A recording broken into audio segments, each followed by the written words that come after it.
दोस्तों आज हम बात करेंगे जो मेल्स पसंद करते हैं फीमेल्स के ऑर्गन को लिक करना, क्या उनको ये काम करना चाहिए या नहीं करना चाहिए। तो अगर आपको लगे वीडियो अच्छी, इसको लाइक और शेयर जरूर करें, चैनल को सब्सक्राइब जरूर कर दें और बेल का आइकॉन तो जरूर दबा दें। आज का वीडियो शुरू करते हैं बिना टाइम खराब किए हुए, बिना टाइम वेस्ट किए हुए। तो दोस्तों इस वीडियो के अंदर हम 4 बातें डिस्कस करेंगे। सबसे पहली बात, क्या आपको फीमेल्स का ऑर्गन लिक करना चाहिए या नहीं लिक करना चाहिए। दूसरी बात, किस उम्र की फीमेल का ऑर्गन लिक करना आपके लिए लाभदायक होगा और किस उम्र की फीमेल का ऑर्गन लिक करना आपके लिए नुकसानदेह होगा। तीसरी बात, अगर आपको यह काम करना है तो आपको क्या क्या प्रिकॉशंस लेनी चाहिए। और चौथी बात, जो आपके फीमेल पार्टनर हैं वो किस स्टेज से गुजर रहे हैं तो आपको यह काम नहीं करना चाहिए। तो पहला जो इशू है उसको डिस्कस करते हैं कि आपको यह काम करना चाहिए, आपको फीमेल्स का ऑर्गन लिक करना चाहिए या नहीं करना चाहिए। तो इसका जवाब है हां, इसमें कुछ भी दिक्कत नहीं है, ये आपके लिए बहुत ज्यादा हेल्दी है अगर आपके फीमेल पार्टनर बिल्कुल स्वस्थ हैं। तो जो इस ऑर्गन के अंदर सारे बैक्टीरियाज होते हैं वो वही बैक्टीरियाज हैं जो आपके स्टमक के अंदर होते हैं, लैक्टोबैसिलस श्रेणी के बैक्टीरिया। और जो आप बैक्टीरियाज बाहर से लेते हैं, प्रोबायोटिक बैक्टीरिया जो याकुल्ट के अंदर होते हैं, वो भी लैक्टोबैसिलस श्रेणी के बैक्टीरियाज ही होते हैं। तो ये बैक्टीरिया हमारे फ्रेंड हैं, हमारे दोस्त हैं, ये हमको बहुत ज्यादा फायदे पहुंचाते हैं, इसके लिए इसमें कुछ भी दिक्कत नहीं है। दूसरी बात, किस एज की जो आपके फीमेल्स हैं, किस एज की फीमेल्स का लिक करना आपके लिए लाभदायक है। जो फीमेल्स अभी उम्र के उस पड़ाव पर हैं जिनका अभी महीना शुरू नहीं हुआ है, जिनकी माहवारी शुरू नहीं हुई है, और जिन फीमेल्स को अब माहवारी नहीं आती वो बूढ़ी हो रही हैं, ये दोनों कैटेगरी की फीमेल्स आपके लिए नुकसानदेह हैं। जो बीच वाली कैटेगरी है जिनको माहवारी होती है वो आपके लिए बहुत ज्यादा लाभदायक है। जो फीमेल्स जिनको अभी माहवारी नहीं होती उनके अंदर लैक्टोबैसिलस बैक्टीरिया बहुत कम होते हैं, और जिन फीमेल्स को अब माहवारी नहीं आती वो बूढ़ी हो रही हैं, उनके अंदर भी लैक्टोबैसिलस बैक्टीरिया बहुत कम होते हैं। जब माहवारी शुरू होती है तो फीमेल्स के अंदर जो एस्ट्रोजन हार्मोन है वो बढ़ता है, और उसके बढ़ने की वजह से ही उनके अंदर लैक्टोबैसिलस बैक्टीरिया बढ़ते हैं।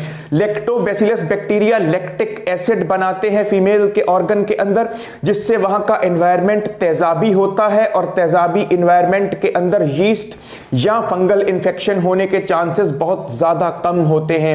लेकिन जिन फीमेल्स को माहवारी नहीं होती उनके ऑर्गन का जो एनवायरनमेंट है वो एसिडिक नहीं होता और आपको वहां से इंफेक्शन हो सकती है।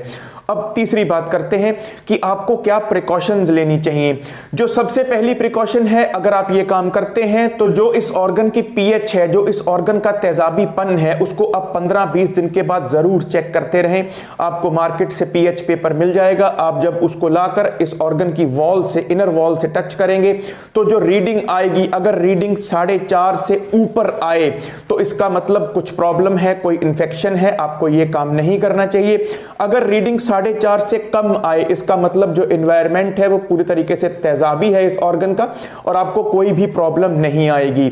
दूसरी प्रिकॉशन, आप जब भी लिक करें इस ऑर्गन को तो उसके बाद टूथब्रश जरूर करें, क्योंकि इसके अंदर लैक्टिक एसिड होता है, और जो लैक्टिक एसिड है वो आपके दांतों को खराब करता है, वो आपके दांतों का दुश्मन है, ये आपके दांतों के अंदर कैविटीज बनाएगा, इसलिए टूथब्रश जरूर करें। अब चौथी बात कि जो आपके फीमेल पार्टनर है वो किस स्टेज पे हो तो आपको ये काम नहीं करना चाहिए। सबसे पहली बात, अगर वो एंटीबायोटिक्स खा रहे हैं, उनको कोई इंफेक्शन है, तो एंटीबायोटिक्स जो है वो प्रोबायोटिक बैक्टीरिया को किल करते हैं, वो लैक्टोबैसिलस बैक्टीरिया को किल करते हैं, इनको मारते हैं, तो आपको इंफेक्शन होने का डर रहेगा।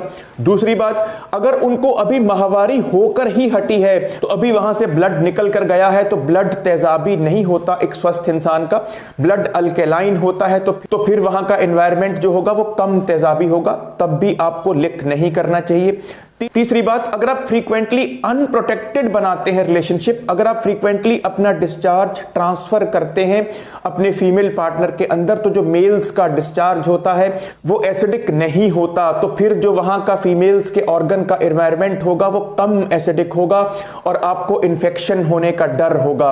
तो इन हालातों में भी आप लिकिंग नहीं करें। चौथी बात, जो आपके फीमेल पार्टनर हैं अगर वो कुछ ज्यादा ही साफ रखते हैं अपने ऑर्गन को, जैसे कुछ सिरके से साफ करते हैं, विनेगर से या मीठे सोडे से, तो ये चीजें भी जो प्रोबायोटिक बैक्टीरिया हैं, जो लैक्टोबैसिलस बैक्टीरिया हैं, उनको किल करती हैं, उनको उनको मारती हैं तो फिर भी आपको इन्फेक्शन होने का डर रहेगा। तो अगर आपके फीमेल पार्टनर इन चारों में से कोई भी काम करते हैं तो फिर आपको लिक नहीं करना चाहिए। वैसे ये बहुत स्वस्थ है, आपके लिए बहुत बढ़िया है। तो जो दूसरी सारी बीमारी हैं जो आपको बिना प्रिकॉशन लिए अगर आप बनाते हैं रिलेशन तो वैसे हो सकती हैं, तो आपको वो ओरली अगर आप ऐसा कुछ करेंगे तो आपको वैसे भी हो सकती हैं, वो एक बात अलग है। वो तो आपको अगर आप वैसे बनाते हैं रिलेशन तो तब भी हो ही सकती हैं। तो बाकी ये आपके लिए बहुत स्वस्थ है, अगर आप थोड़ा ध्यान रखेंगे तो इस चीज का आनंद लीजिए, इस चीज का मजा लीजिए, फीमेल को भी पूरा आनंद दीजिए और खुद भी इस चीज का मजा लीजिए। तो आगे आपकी मर्जी है। अगर आपको लगे वीडियो अच्छी, इसको लाइक और शेयर जरूर करें, चैनल को सब्सक्राइब जरूर कर दें और बेल का आइकॉन तो जरूर दबा दें। तब तक के लिए शब्बा खैर, नमस्कार, वंदे मातरम।